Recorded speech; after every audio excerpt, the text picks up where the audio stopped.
Welcome back to Bike Race Weekly. I am your host, Ryan Gerard, and I am here with my co-host, Rick Greenwald. So, this week, we thought it would be a fun idea over something that happened this week that made us start thinking, why are cyclists just kind of ridiculous? Sometimes just the worst types of people. They're just the worst types of people. They can be. I mean, why not dedicate an entire episode to making fun of our colleagues, colleagues, sure. And sometimes we do a little grind my gears segment at the end of our shows, but we're just going to expand that into an entire episode today. So today, we're making fun of cyclists. We're making fun of cyclists. The worst kinds. The worst kinds. The worst kinds. But to start off with, beer of the week, we have the Capital Brewery Winter Skull. Winter Skull. Which is appropriate because they have a very popular group ride in Madison. Oh, they do? Yeah. That's true. Yep. Very popular. It's a good group ride too. I've been on it a couple times. Big fan. A few ridiculous things happen on that group ride that I'm going to bring up later. Yeah, that's true. We've talked about it before. We'll talk. Wait. Cheers. Oh, cheers. All right, Ryan. What's new in your life? Well, before we start. Oh, okay. I was about to say I don't know what a Winter Skull is. Then I see in smaller letters it says Vienna style lager. Okay. Yeah. Is that what a skull is? Oh, it says warm amber hue, subtle hop aroma, and rich and malty finish. I'd agree with all of that. I would agree with that. Yeah, it's very warm. It's very. It's not super heavy. It's thick, but it's not too heavy. It's like a syrup almost. Okay. Well, I don't know if it's quite that thick, but I get your train of thought. It's definitely thicker than your average beer. It reminds me of syrup. Which isn't like a bad thing. Like I kind of like that. It has like the same viscosity and color as like maple syrup. Yeah. So I get that. Yeah, as like fresh maple syrup, not the stuff you get out of the squeezy bottle. Yeah. Yeah. Well, Ryan, what's new with you? What's going on? So my last week of this training block, and then I'm taking a rest week next week, which I'm very excited about. Yeah, much needed. Yeah. And it's actually been going much better than I thought. Yeah. So I'm on a different training plan now. It's a mid-volume training plan. Yeah. The difference between that is that it throws like really 1 2-hour sweet spot ride in, and then it's like 3 like really hard rides that are like threshold rides. Well, it's 1 VO2 and 2 threshold. So yesterday I did an hour and a half of 3 2x10s of like over under. So you do 8 minutes at threshold, and then there's 4 30-second spikes that go like 20 to 30 watts above your threshold. I thought it was going to destroy me. Sounds pretty tough. And surprisingly, I got through it pretty well. That's good. I did have to stop a few times, but those workouts are meant to like push you to your limits. Trainer Road actually talked about it like in the last like 2 weeks. Those are meant to push you to your limits, and it's almost expected that you don't really complete it fully. So the fact that I felt like I did like 95%, I would say. 95 is pretty good. So pretty good for a hard workout. Yeah. So I feel pretty accomplished with it. Nice. So good job, man. Yeah. So I got one more really hard I got 2 more really hard workouts. Usually the VO2 workout is actually pretty easy for a VO2. It's like short VO2 reps and then a lot of recovery. Yeah. Oh, we have kittens still. Yeah. This is Leo. For the listeners, there's a cat that just jumped up on the table. And for the viewers, this is Leo. He's Ryan's cat. One of 2 cats. So yeah, I got 2 more tough workouts. They're only an hour long, so shouldn't be too bad. Nice. And then on to the rest week. I'll probably only bike 3 or 4 of the days next week, and I'll keep them to 1 hour easy rides. Yeah, nice. All right, what about you? Yeah, just been mixing it up. Was just on the bike this morning. Did a little bit of running. Yesterday what was yesterday? Wednesday. Lifted some weights, and then the day before that I had a basketball game.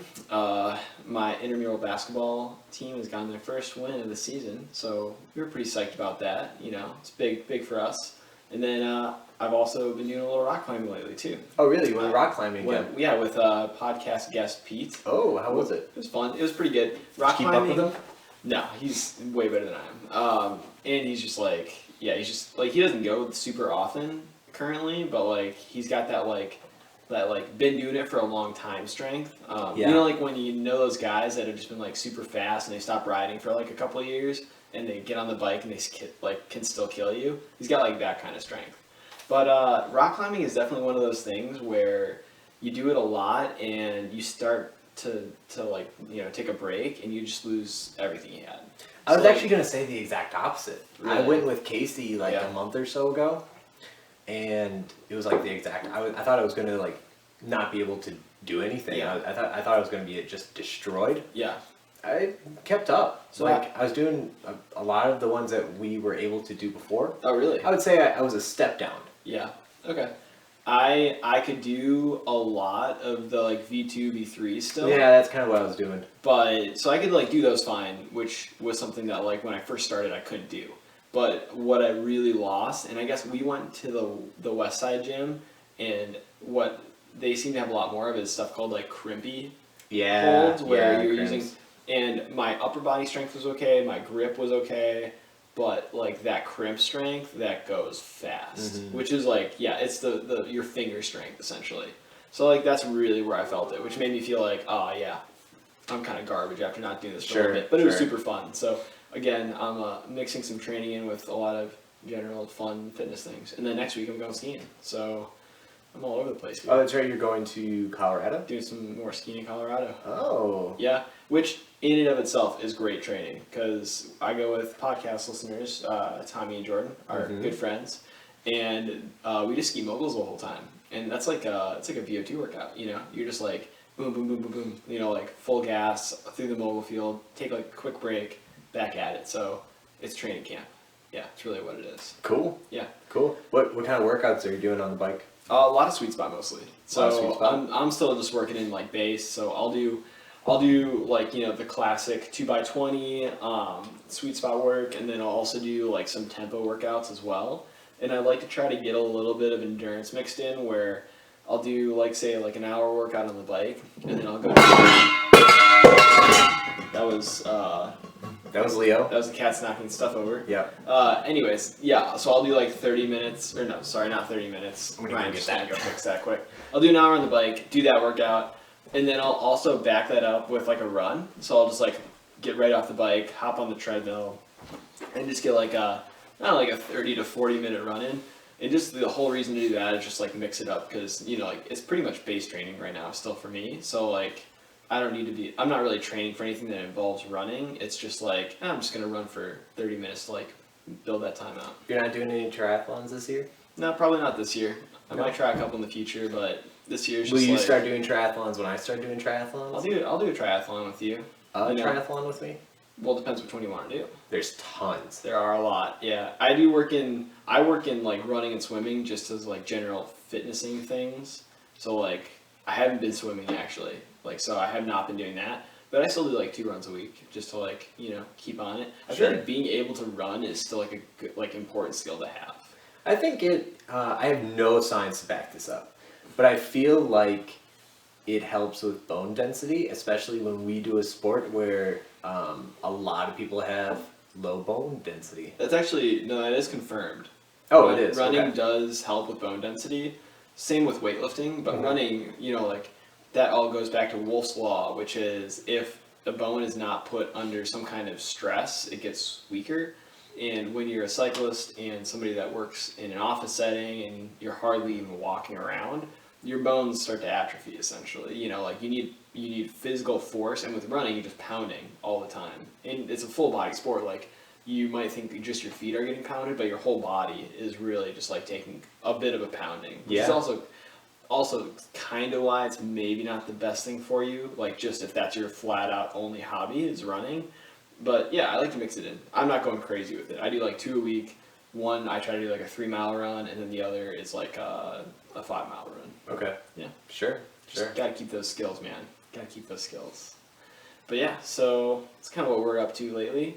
I don't know, Ryan, should we roll into our first topic of the day? We are at Which 10 is minutes, so it's perfect timing. Perfect timing. We're going to talk about some of the people that are like the most annoying people in the cycling community, really. Well, why don't we start off with where this kind of came from? Yeah. So this give week, us some context. So this week it was announced that the UCI, so I'm just reading off this Cycling Weekly article, the UCI will host a round of mountain bike racing Yeah.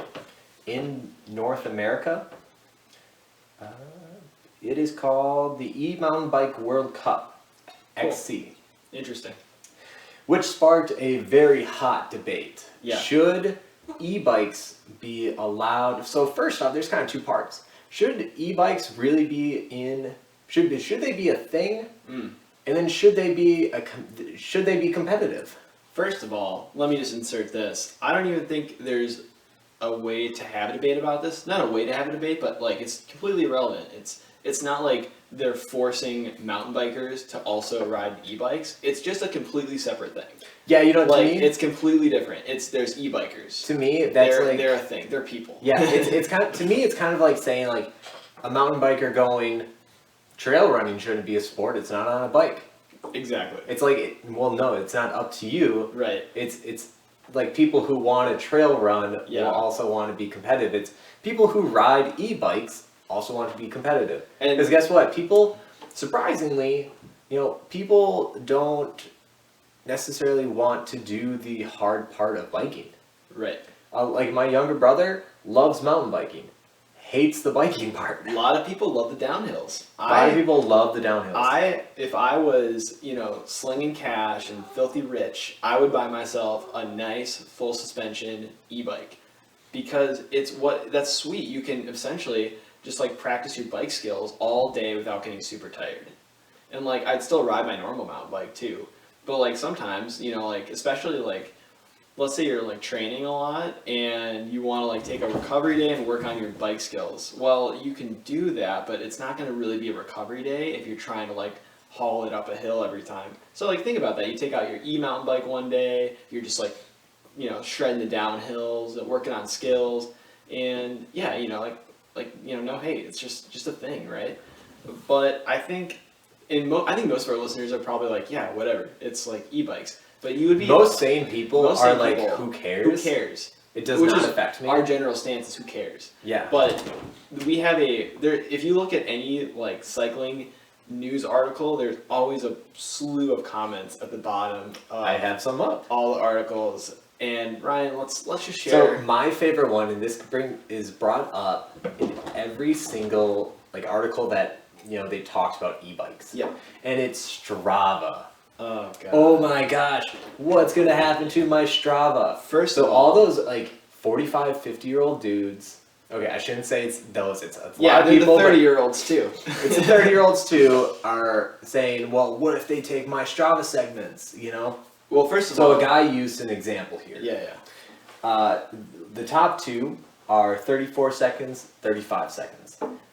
Third place is 3 minutes.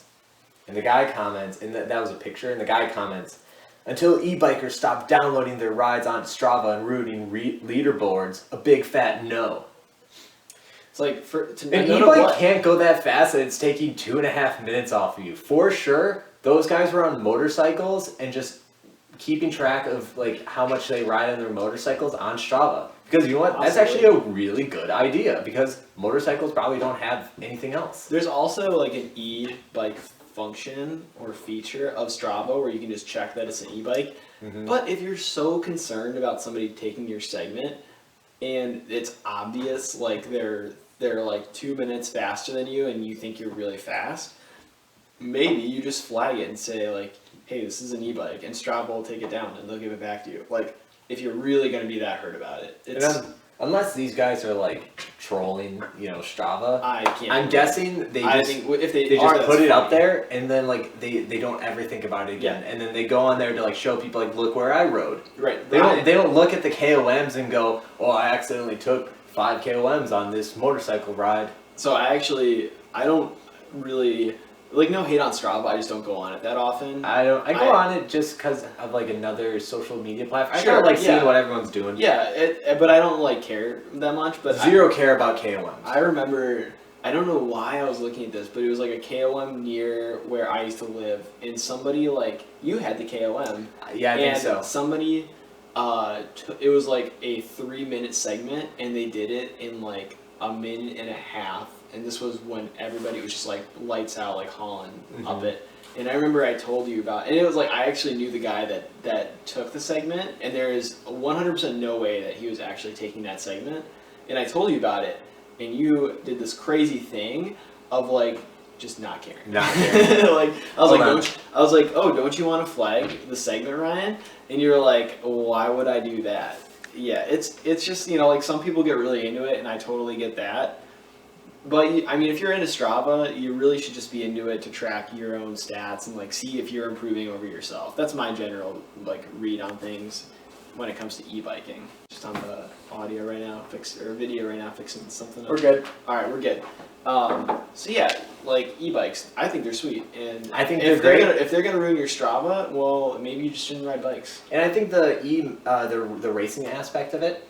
So first off, like Julian Absalon races the mountain bike events. Yeah. So I think it's awesome actually for ex-pros who are kind of past their prime. Yeah. To kind of then be able to move on to like that old guy racing. It's super interesting too because so e-bikes are they're not super light, like they're heavier. They're like 50 pounds. They're heavy, and if you're on like a full suspension mountain bike, e-bike, it's pretty heavy.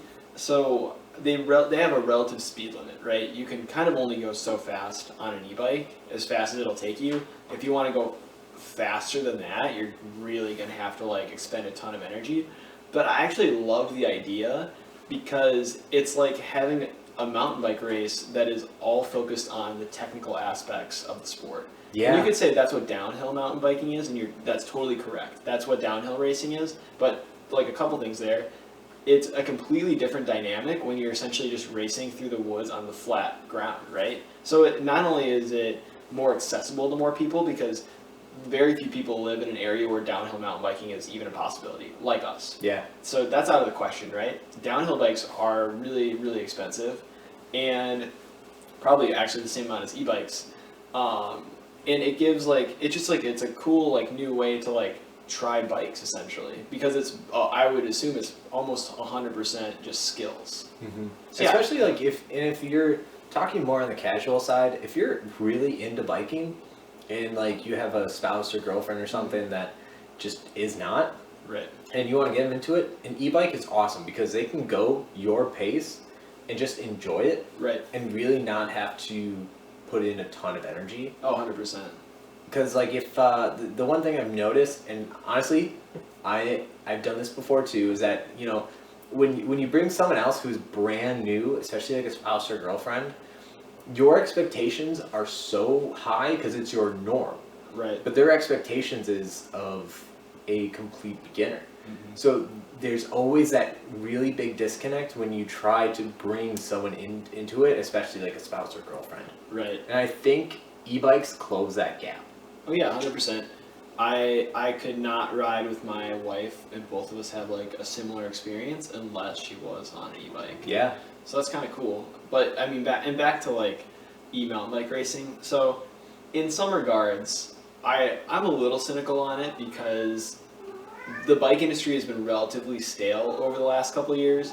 The entry of gravel has been a good thing for the bike industry, and e-bikes have been a good thing for the bike industry in terms of actually growing the market. Mm-hmm. So I'm sure that like it's not like there's a huge clamoring of popular support to get e-bike racing to be a thing. I think part of it was coming from the manufacturers because they want to sell more bikes, and a great way to sell more bikes is to put them on, you know, the race spectacle essentially. Yeah.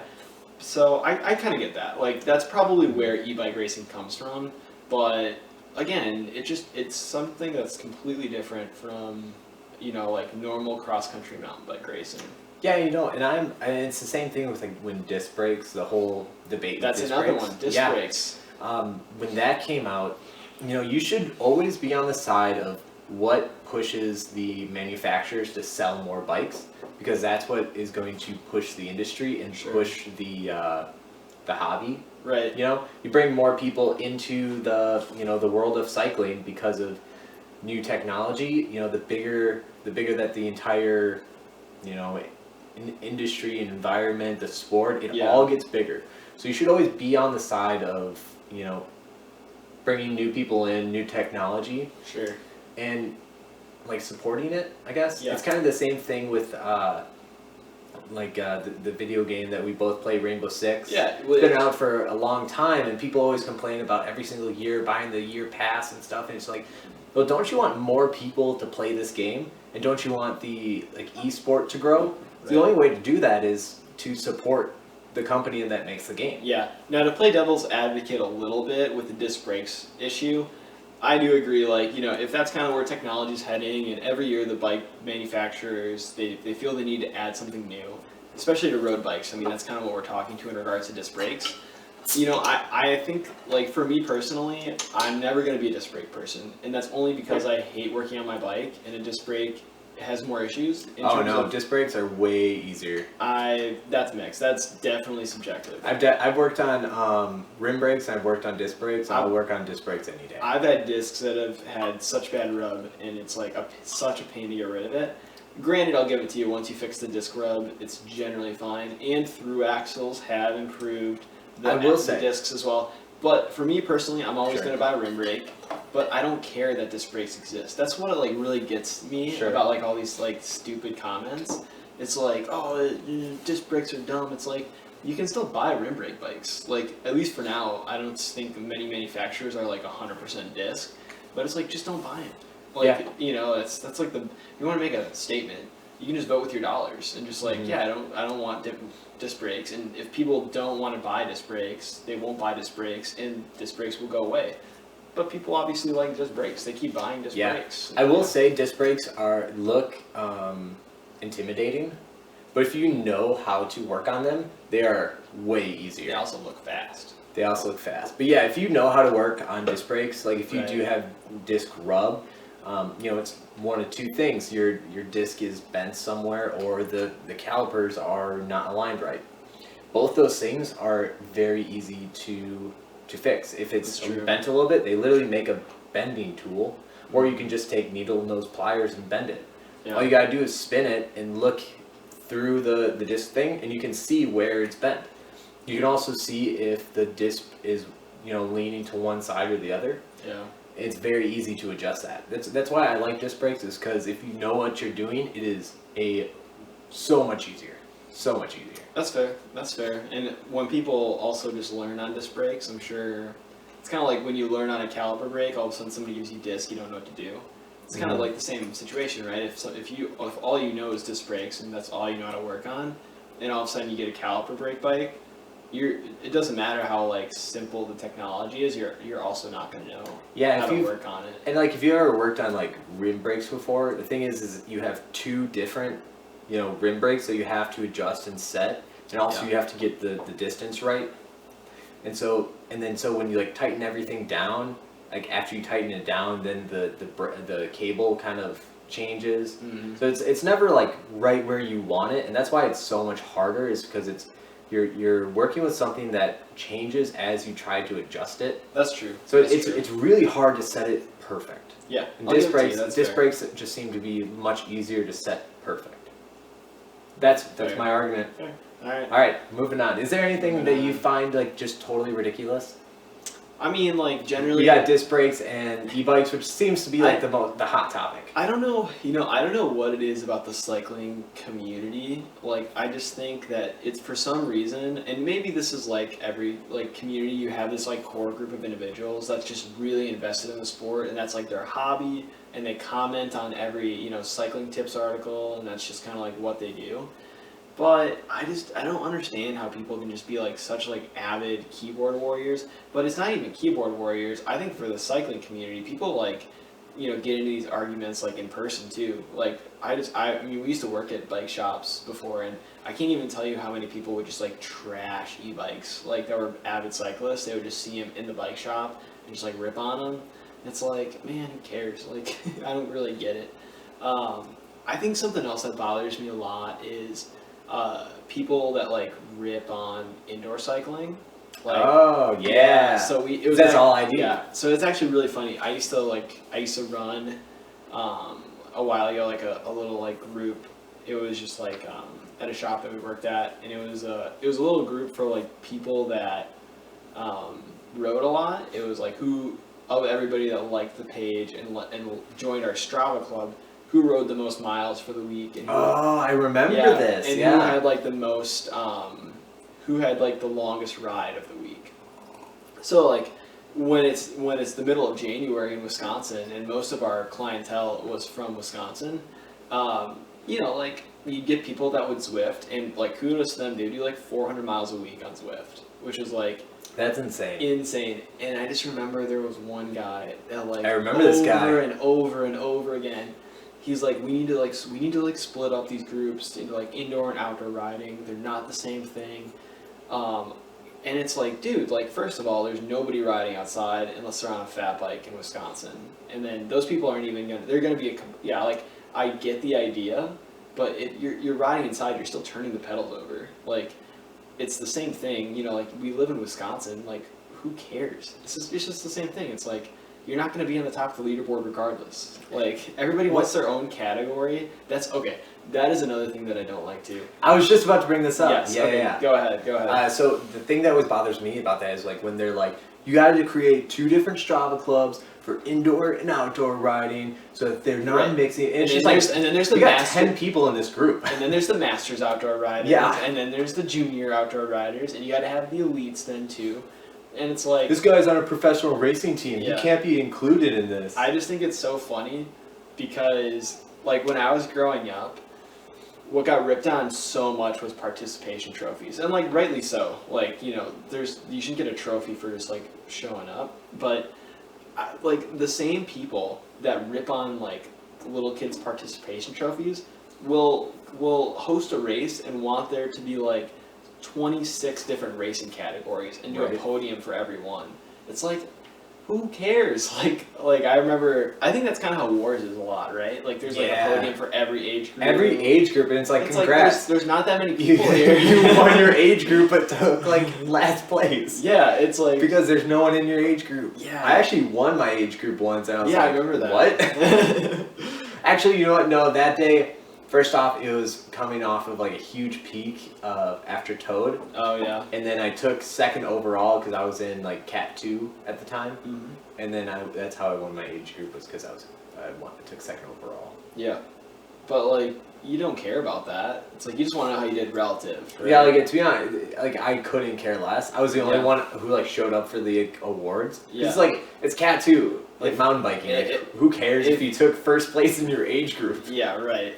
If I was hosting a race, any kind of race, all it would be is A, B, C, D. It's like, oh, you're kind of older, you know, like you don't train that much. Like, okay, you're just gonna go in like the C group or the D group. Mm-hmm. You don't get like your own categories. Where if you win that is cool. That is cool. Yeah, like you can be competitive, like, but I just don't believe in like, when you took 15th place in the race, but you won your category. Well, like an age 2 seems so irrelevant for cycling. Yeah. There's people that are, you know, like 30 years old that have been doing it for like, you know, let's just say 35, because that's like when Masters racing starts. There's people that are 35 that have been riding for 20 years, and they're like the strongest they've ever been. And then there's people that are 15 or like, let's just say like 18, and like just started riding. And the fact that like, yeah, there's a age category for like the older guys, but then you've got that 1 or 2 or 5 guys in there that just crush everybody. They race, honestly, I think a lot of Masters race Masters because they think it's easier. Well, I think that's probably, there's something true to that too. Well, and it's just different too. I mean, you probably have a lot of Masters racers that are like, I don't like racing with the younger kids, they're pretty sketchy. But I don't know, man. I've seen like some pretty sketchy. It's always, you know what? It's I've always seen the some older sketchy guys. things in Masters races. The thing about the older guys is that at a certain point, you lose your reflexes and your ability to process situations. Yeah, you're basically dying. You know, like You're basically dying. After 30, You're not dying. You're on the other side of the hill, dude. But you just lose that. So like when Yeah. so the difference is when you are racing with someone who does have that quick instinct, those reflexes, they do stuff that you see as being what's the word, like not thought out or whatever. Right. But to them it's they just process it so quick that they're just gonna go. Yeah. To you, there's a little bit of a lag and you just don't expect it, you can't react to it as fast. I think that's where the possibly, yeah. And I could see like how people complain. It seems like especially older guys nonstop complain about junior riders. Sometimes that's like completely warranted, but a lot of times I find that junior riders they're involved in a crash, but they aren't crashing, if that makes sense. They'll do something that's like, to your point, like they'll like shoot a gap, and when things are moving slower in your brain, there's like nothing wrong with that. But then for somebody that's like not processing things as quickly, and it's not even like age dependent, it could just be like you don't have the same reflexes. And I will say a lot of juniors do they don't think about their actions Oh too. yeah, that too. Yeah. I would say it's more of like the 18 plus. Sure. Once you have like 2 years of experience, you kind of figure it out. But like those like 16 really fast 16-year-olds are the ones that kind of take those dive bombs where they go straight into a corner but don't realize that they have to turn. Yeah, I guess I'm not really talking about those kids. I'm kind of talking about your young adults. We'll call it the 18 to 24. Sure. Yeah, where you're still kind of a kid, and you just got like those reflexes are like a little sharper. Where you don't think like what you did is like wrong or like it just like moved slow enough, but like somebody that's watching you could also be like, wow, that was super dangerous. And I feel like I'm almost getting to the point where I'm like, wow, that was super dangerous. Get old.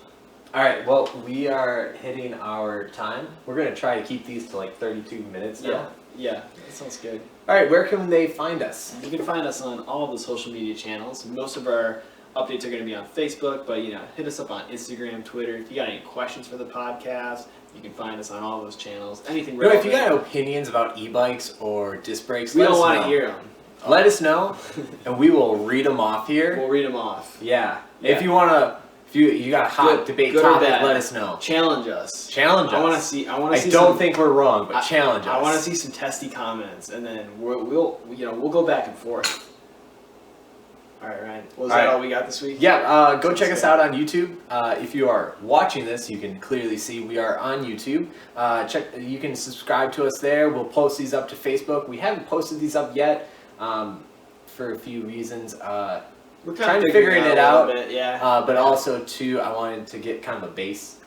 Oh yeah, that makes sense. So I think we're episodes, now I think I'm gonna start uploading them. I'm gonna wait till I get the video figured out before I upload the audio. Nice. So it might be like a day or two, but check us out. I'll upload that to Facebook at Bike Race Weekly. We are on YouTube at Bike Racing Weekly.